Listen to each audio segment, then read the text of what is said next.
네, 안녕하세요. 박세일입니다. 지금부터 몇 차례에 걸쳐서 제가 대한민국의 국가 개조에 대해서 국민 여러분들하고 같이 얘기할 수 있는 시간을 갖고자 합니다. 그동안 우리 국민 여러분들이 엄청난 노력으로 대한민국이 엄청나게 지금 크게 발전해 왔는데, 여기서 우리가 한 번 더 발전해서 이 정말 선진국이 되고 통일된 나라를 만들려면 우리가 반드시 넘어야 될 고개가 큰 산이 하나 있습니다. 이 큰 산이 바로 저는 국가 개조라고 생각합니다. 그래서 이 부분에 대해서 한번 우리가 서로 진솔하게 같이 한번 대화하고 이야기를 나눌 수 있는 시간을 가지려고 하는데, 많이 관심 가져주시고 같이 생각해 주시기 바랍니다. 가장 큰 어떤 기회, 이거는 통일에서 올 것입니다. 제가 보기에 통일의 시대가 열리면은 소위 성장의 문제, 그 다음에 양극화의 문제, 고령화의 문제가 일거에 풀리기 시작할 것입니다. 북한 인구가 우리보다 훨씬 아직 젊은 인구들도 많고, 그 다음에 북한이라고 하면 새로운 경제 영토가 열리기 시작하면 새로운 투자, 소비가 엄청나게 일어나기 때문에 우선 굉장히 고도 성장기로 다시 돌아가고, 그 과정 속에서 양극화 문제가 풀릴 것입니다. 그럼 통일 전에 어떻게 할까요? 통일 전에 할 수 있는 방법이 있습니다. 예를 들어 성장 동력을 살리려면 제일 중요한 게 교육과 과학기술 정책이고, 하나 덧붙이면은 산업 정책입니다. 21세기형 산업 정책입니다. 그래서 우리나라 경제가 가지고 있는 장점을, 새로운 장점을 만들어내야 됩니다. 그거를 이제 이론적으로 비교 우위를 창출한다 그럽니다. 우리 대한민국의 경제의 비교 우위를 어디서 창출할 것이냐를 국민과 산업과 정부가 같이 앉아서 고민해 나가면서 교육도 시키고 새로운 과학기술 투자도 하고 새로운 21세기형 산업 정책도, 정부가 지원 정책도 하면서 풀어나갈 수가 있습니다. 양극화 문제는 우선 성장 전략이 훨씬 고용 친화적인 성장 전략을 선택하는 데서부터 시작이 될 것입니다. 그건 무슨 얘기냐면, 같은 성장률이라도 고용 증가율을 많이 갖고 오는 성장 전략을 짜기 시작합니다. 그럼 뭐 흔히 얘기하자면 서비스 산업 같은 것이 고용 증가율이 높습니다. 제조업도 중요하지만 어떤 분야에 좀 더 투자하느냐에 따라서 고용 효과가 달라지니까 고용을 극대화하는 성장 전략을 짜는 것도 양극화를 줄일 수 있습니다. 그 다음에 조세제도를 개편해가지고 어떻게 많은 사람들이 세금을 내게 하면서도 고소득자가 더 많이 내게 만들 것이냐를 다시 한번 조정하고, 그리고 이제 복지도 지금 복지 전체 규모가 적진 않습니다만 낭비가 많잖아요. 그러니까 이걸 어떻게 줄이면서 효과적으로 사각지대를 풀어줄 거냐, 이런 모든 걸 할 수가 있습니다. 양극화 문제도.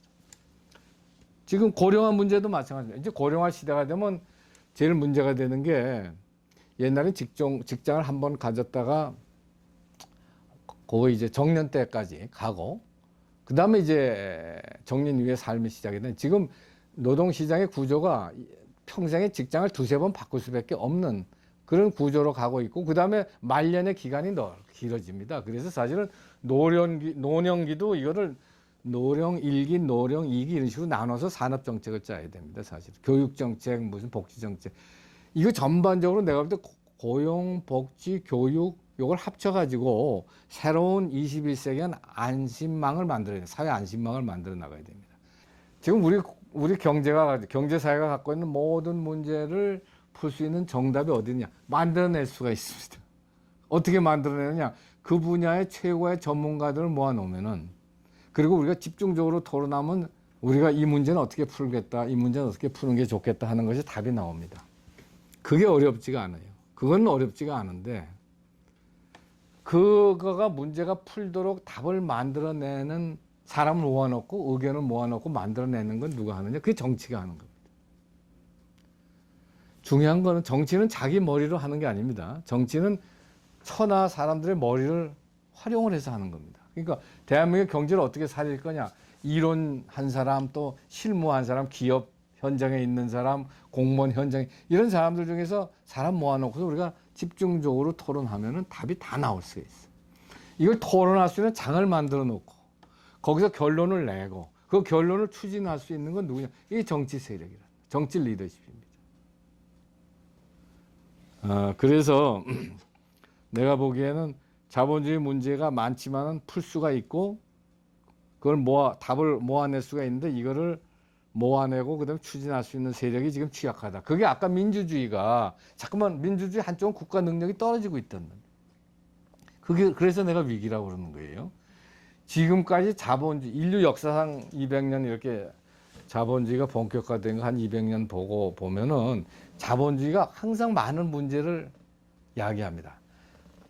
인류를 발전시키고 성장시키는 큰 기여를 하지만 예를 들어서 불평등의 불균형의 문제, 소외의 문제, 많은 문제가 나오는데 이거를 고쳐온 거는 자본주의가 고친 게 아니라 민주주의가 고쳐온 겁니다.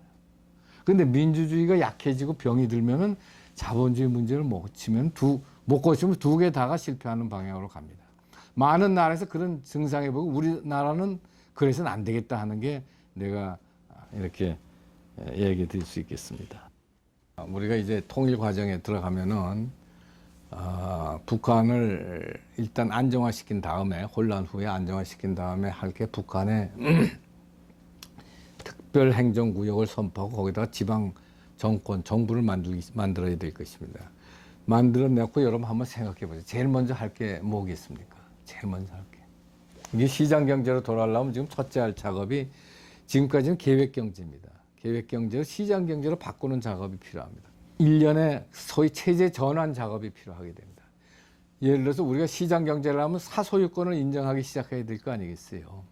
근데 북한에 사소유권이 없단 말이에요. 그럼 공장의 소유권을 어떻게 창출할 것이냐, 땅의 사용권을 어떻게 만들 거냐, 이런 일련의 작업이 필요합니다. 시장도 만들어야 되고 은행도 만들어야 되고 본격적으로 이제 이 시장 경제로 체제 전환이 사회주의 하다가 이제 체제 전환하는데 일련의 과정이 필요합니다. 이제 그거를 지방정부가 1차 단계로 하면 그 다음에 뭘 할까요? 그 다음에는 북한 경제가 지금 고학력의 젊은 인구가 많고 열심히 일하겠다는 의지는 많지만 자본, 기술 등등이 부족하고 특히 해외 시장이 부족합니다. 이 문제를 풀어서 어떻게 북한을 자기들 수준에 맞게 경제 발전을 시킬 수 있을 것인가. 이게 굉장히 중요한 문제가 됩니다. 그래서 우리가 60년대, 70년대 고도 성장할 때와 비슷한 과정을 거칠 것입니다. 그래서 체제 전환기가 들어간다면 그 다음 북한의 경제 발전기로 들어가고 그러면서 마지막엔 어떻게 돼요? 남북 경제를 통합해야 될 거 아니겠어요? 그래서 북한의 금융제도와 남한의 금융제도가 따로 놀 수는 없습니다. 일정한 기간은 따로 놀아야 될런지 모르지. 복지제도도 마찬가지지. 우리가 60, 70년대 복지제도 수준으로 우선 시작을 해야지. 북한 동포들한테 그냥 대한민국의 지금 복지제도를 그대로 제공한다면 생각은 좋지만 대한민국의 재정은 아마 거덜날 것입니다. 그럼 왜 통일했냐고 나오겠지. 그래서 내 얘기는 북한의 수준에 맞게 각 제도를 이제 만들어 나가고 발전시킨 다음에 그 다음에는 일정한 단계가 되면 그 다음에 남한 제도하고 통합하는 과정이. 그래서 적어도 3단계를 거쳐야 돼. 북한의 체제 전환, 경제 발전 단계, 그 다음에 남북 간 통합 단계. 이런 걸 잘 할 수 있는 아주 효과적인 북한의 행정 체제를 만들고 그것이 끝날 때쯤에서 이제 정치적인 통합을 해야 될 겁니다. 북한도 그 정도 되면 많이 성숙이 되고 그때 이제 전국적인 투표를 해갖고 단일 국회를 만들고 단일 행정부를 만들고 하는. 그래서 이런 과정을 통해서 하게 되면 자본주의든 민주주의든 단계적으로 정착해 나간다. 이렇게 봐야 될 겁니다. 그리고 그런 과정 속에서 이제 여러 가지 통일이 남북 모두한테 주는 엄청난 이익을 극대화할 수가 있어서 통일하는 것도 중요하지만 통일 과정을 잘 관리하는 거, 이게 대단히 중요하다. 이렇게 저는 생각하고 있습니다. 한두 가지만 얘기를 하면 앞으로 우리가 정치 개혁을 해서 정치에 훌륭한 정치 지도자들이 나오고 정당이 생겼다면 그 다음에 뭐가 문제가 될까요? 이 정치 지도자는 정당이 이제 국가 개조적인 사업을 위해서 많은 인재들을 모아가지고 개혁안을 만들고 그럴 거 아니겠어요? 그래서 채택을 했다고 합시다. 그럼 집행은 누가 합니까? 그게 그 다음 문제. 공무원들이 합니다. 국정 운영은 80%가 공무원을 바꿔놓지 않으면 좋은 국정 운영이 되기가 쉽지 않습니다. 공무원이 국정 운영하는, 개혁도 국가 개조도 공무원이 하는 겁니다. 그래서 중요한 거는 공무원들을 다시 신바람나게 일하게 만드는 것이 국가 개조를 하는데 아주 중요한 정치 개혁 다음에 필요한 것이 정부 개혁입니다. 내용은 간단합니다. 국민들을 위해서 정말 일하는 것에 보람을 느끼고 국가 개조에 자기가 헌신하는 것에 대해서 사명감을 느낀 그런 공무원들을 어떻게 그렇게 위해서 어떤 보수 제도를 할 것이냐, 채용 제도는 어떻게 할 것이냐, 훈련 제도는 어떻게 할 것이냐, 배치 제도는 어떻게 할 것이냐.